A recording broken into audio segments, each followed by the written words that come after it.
తొందరగా వెళ్ళి టిఫిన్ చేయండి. మన పెద్దగా టిఫిన్ చేసి వచ్చి రక్తదానం చేయండి. అట్లా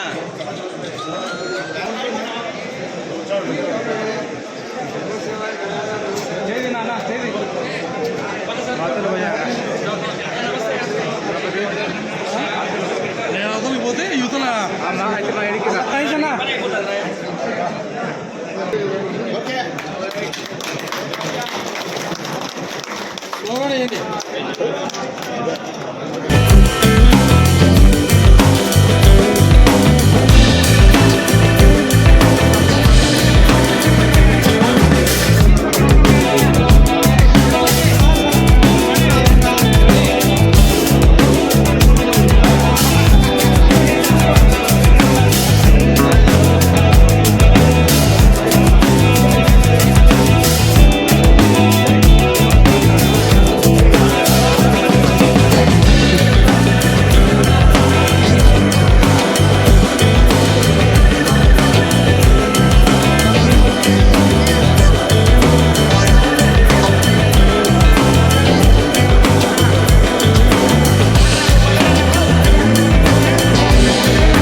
రాష్ట్ర ముఖ్యమంత్రి చంద్రబాబు నాయుడు గారి కుమారుడు నారా లోకేష్ గారు 43వ బర్త్డే పుట్టినరోజు సందర్భంగా ప్రొద్దుటూరులో బ్లడ్ డొనేషన్ కార్యక్రమం ఏర్పాటు చేయడం జరిగింది.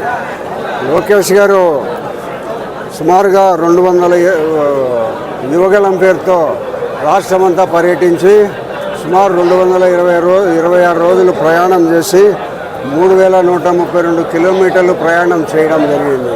అంటే దాదాపు 8 నెలల కాలము ఆయన యువగలం పాదయాత్రలోనే జరపడం జరిగింది. కాబట్టి ఆయన కూడా భవిష్యత్తులో రాష్ట్ర ముఖ్యమంత్రి అయ్యే క్వాలిటీస్ ఆయనలో ఉన్నాయి. ఎందుకంటే అందరూ ఇప్పుడు మేమందరము ఎమ్మెల్యేలు అయిన తర్వాత ఆయన దగ్గరికి పోతా ఆయన పనులు చేసే విధానంలో కానీ ప్రభుత్వం నడిపించే విధానంలో కానీ ఎంత చురుగ్గా అప్డేట్గా అప్పటికప్పుడు మాట్లాడి సమస్యలను పరిష్కరించి ఫైల్స్ను కూడా క్లియర్ చేసి త్వరగా కావాలని చెప్పి తొందరపెట్టి పనులు చేయిస్తుంటాడు. అటువంటి లోకేష్ గారికి జన్మదినం సందర్భంగా ప్రొద్దుటూరు పట్టణంలో బ్లడ్ బ్యాంక్ ఏర్పాటు చేసి బ్లడ్ ఇచ్చే కార్యక్రమాలు చేసి సుమారు 350 మంది బ్లడ్ డొనేషన్ ఇచ్చేదానికి ఈరోజు అందరూ వాలంటీర్గా రావడం జరిగింది. మరి లోకేష్ గారికి బర్త్డే సంబంధంగా ఇంత వాలంటీర్గా వాళ్ళు మేమిస్తామని వాళ్ళంతా వాళ్ళు వచ్చి పేరు రాయించినారు. కాబట్టి 350 నుంచి 400 వరకు ఈ బ్లడ్ డొనేషన్ ఇవ్వడం జరుగుతుంది. ఇదంతా గవర్నమెంట్ ప్రభుత్వ ఆసుపత్రికి మాత్రమే ఈ బ్లడ్ సప్లై చేస్తాం. కాబట్టి భవిష్యత్తులో ఇంకా ఉన్నతమైన స్థితికి చేరుకోవాలని మేమందరం ఆయనను ఉన్నతిని భవిష్యత్తును కోరుకుంటున్నాము. అతి త్వరలో ప్రభుత్వంలో ఇంకా పెద్ద స్థానానికి చేరుకోవాలని మనస్ఫూర్తిగా కోరుకుంటూ మరి ఈరోజు బ్లడ్ కార్యక్రమం ఆయన భక్తుల సభగా ఏర్పాటు జరిగింది.